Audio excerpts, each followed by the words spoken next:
You're listening to the Luke and Cammie Show. Yeah. We're live on the internet right now. If you want to pop in and see what we're doing, just go to the website, hit the behind the scenes, and bam, you're here. And bring that down a little bit. Now, when we bring a guest in, we bring iconic guests, legendary guests. And you say legendary? Legendary. If you're from Long Beach, you should know this guy. I'm getting emotional right now.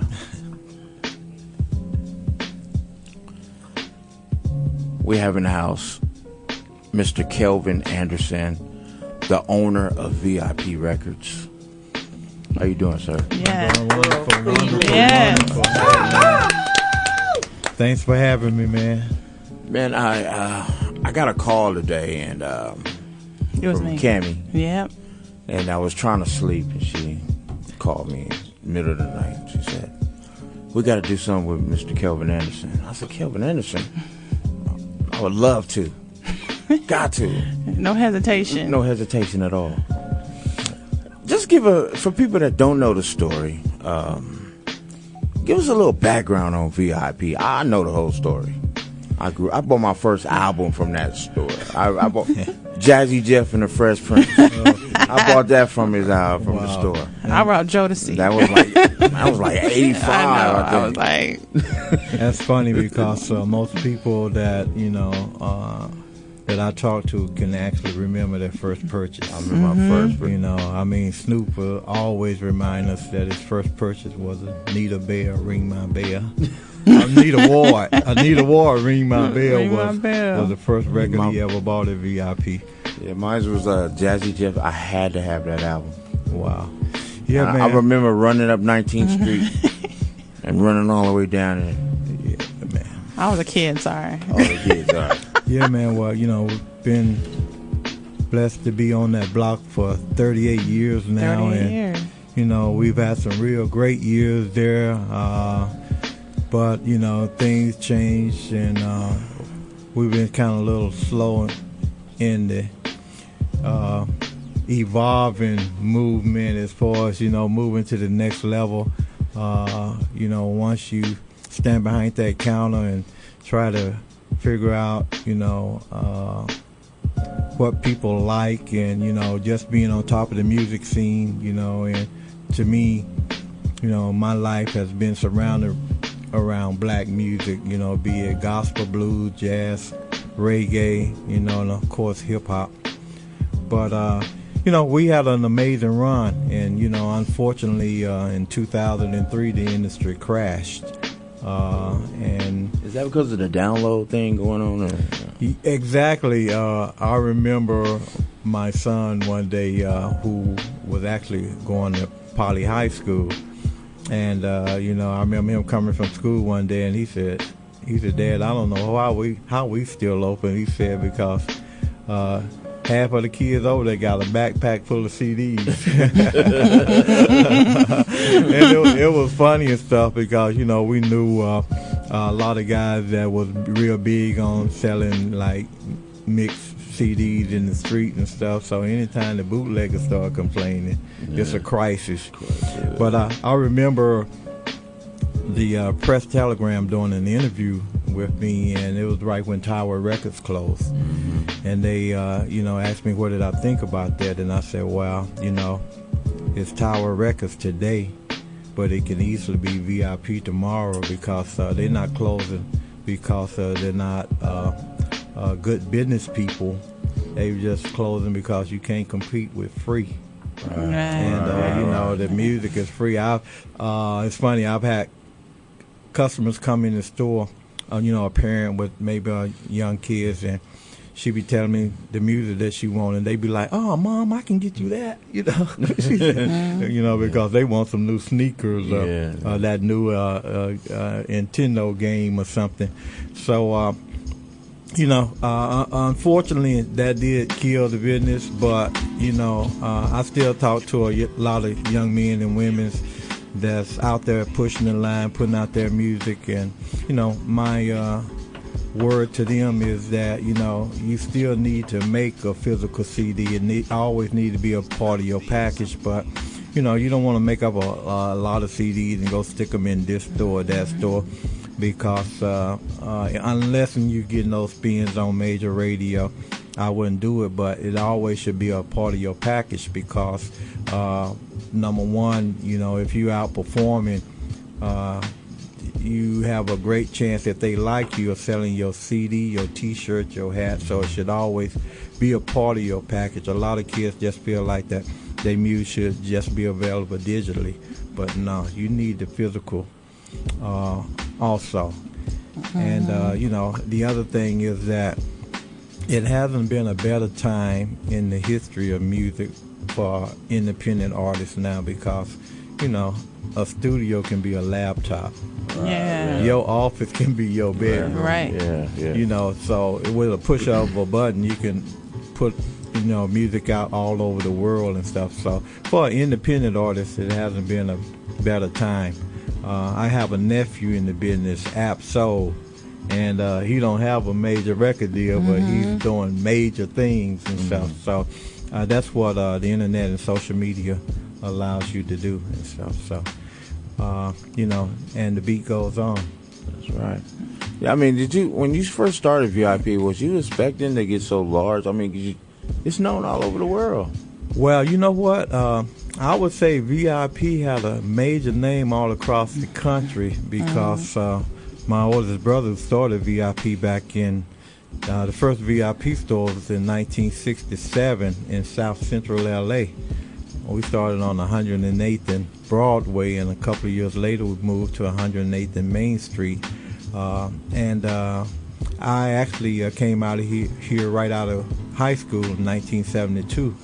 So man, I hit the ground running, and when I came out, I had of course my oldest brother who started VIP, and I had two other brothers in between him.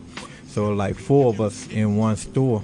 So we were doing major things, and the record industry kind of took a look at us then, because they were like, man, how is this little record store selling all this music? So at that point, we started opening up more locations. The first store opened up was Vernon and Figueroa in a little shopping center. The next store I worked at is that we bought a Target record store in Pasadena on Orange Grove and Fair Oaks.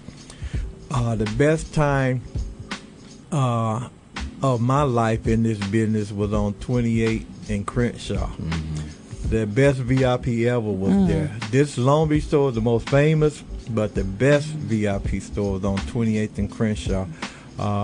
We did major things there, and like I said, really got the attention of the major record labels. And June of 1978, my brother Cletus opened VIP Records in Long Beach. And we actually opened that, so I was still working for him. But 6 months later, January of 1979, I bought it from him. So I've actually owned it since 1979. But I spent 7 years working for my brother, so that's where I learned that A to the Z of the business and stuff. I got my master's from working for him, and that experience of working for him actually gave me a lot of things, because I basically, at that point, VIP had got up to we had like around 12 locations, so I was kind of general manager of the chain, and so by doing that, I got a chance to meet a lot of the movers and shakers in the business, especially as far as labels and distribution companies was. So then what that did was that gave me a lot of juice with the powers that be. So it was an easy transition from becoming an employee to being an owner. So it was great. So I mean, how many stores is down to just the Long Beach one now? Just the Long Beach store is the only store that's open now. I think prior to that, the last one that closed was Rosecrans and Central in Compton. So so now the Long Beach store is the last store standing. So okay. So you told me earlier about the you was thinking about doing a museum or something. Yeah, well, what had happened, man, actually, the last time that I announced that I was closing was December 2015. And, some other things that, I've thought about doing, and it actually was outside of Long Beach. So I was closing that chapter. Well, what I did was I put the sign, the VIP sign, I put it on eBay for sale. on the roof? I didn't know. Yeah. Oh my God. Oh, Yeah. okay. So I mean, I got a lot of years invested in that sign, and I know that the brand is the only thing that I had that was still of value. Right. And I knew that, so I didn't want to take it with me. So I said, well, I'm gonna cash this in, and really that money is like a part of my retirement, really. Yeah. So I had it up on eBay, and then I was approached by D. Andrews, our city council for the 6th district, and he said, he asked me, he said the city sent me out and they wanted to know would I have a problem with the city owning this sign. So I thought about it, and I'm like, well, if they're willing to pay for it, we probably could work something out. So he said, well, they need to know if you would take it off of eBay to get the city council time to meet to discuss the possibility of buying the sign.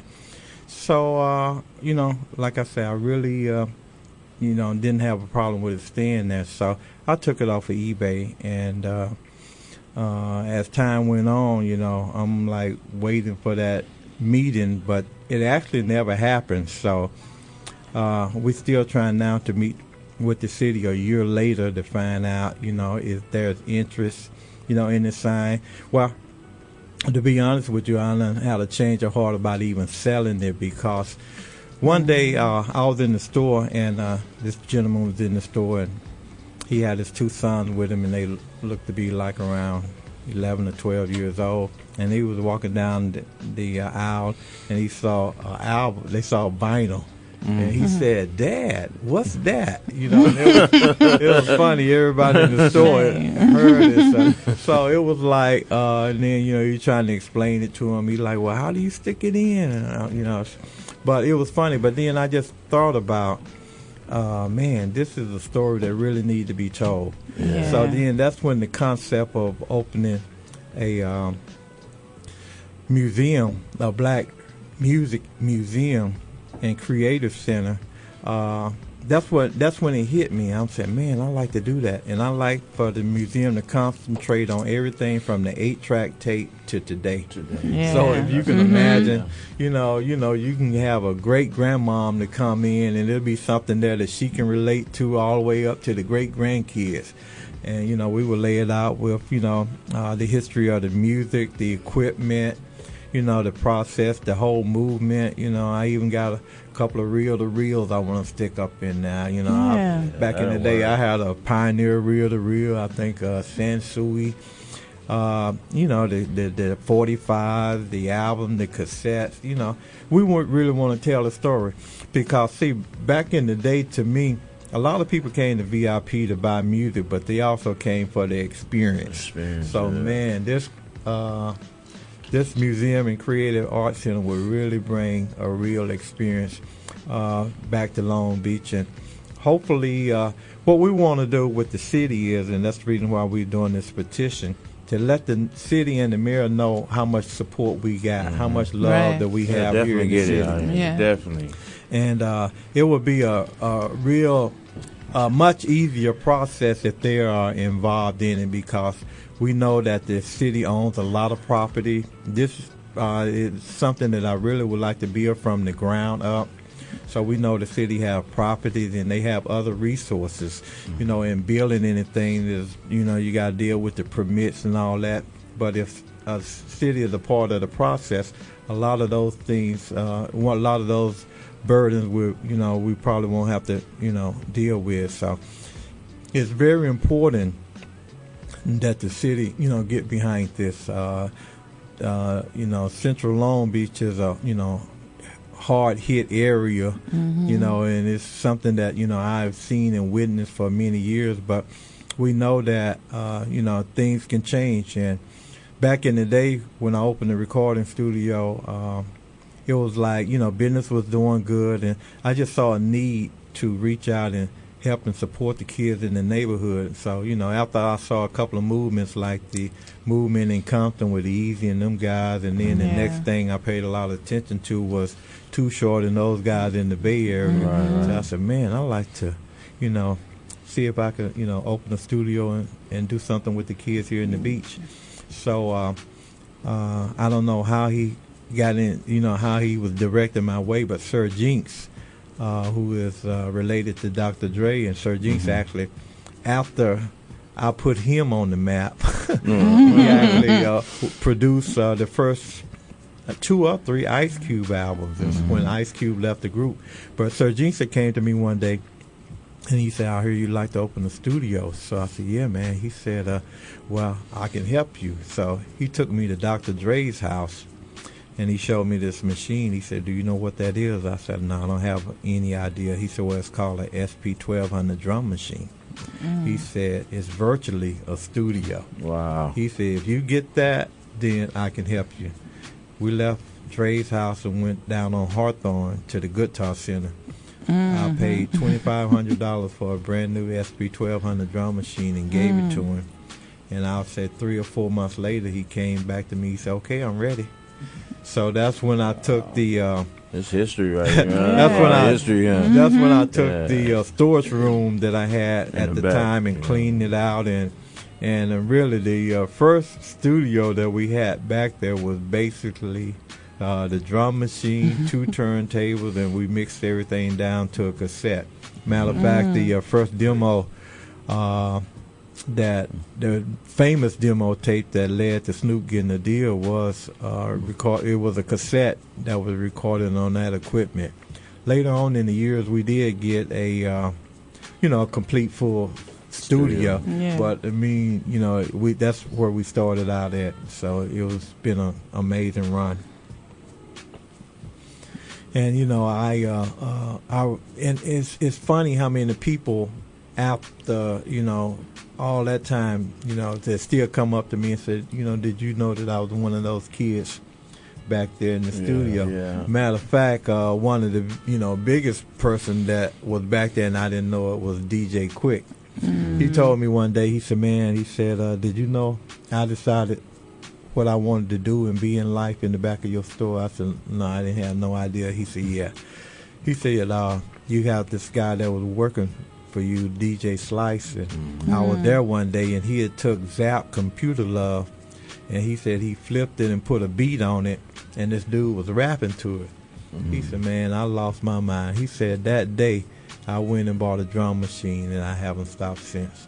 So, like I said, I didn't even know that, and then, the other people that and we all know and love, like, for instance, Ricky Harris and stuff. Rest in peace. Rest in peace, man. He was like, Ricky was one of those guys that was there from the start.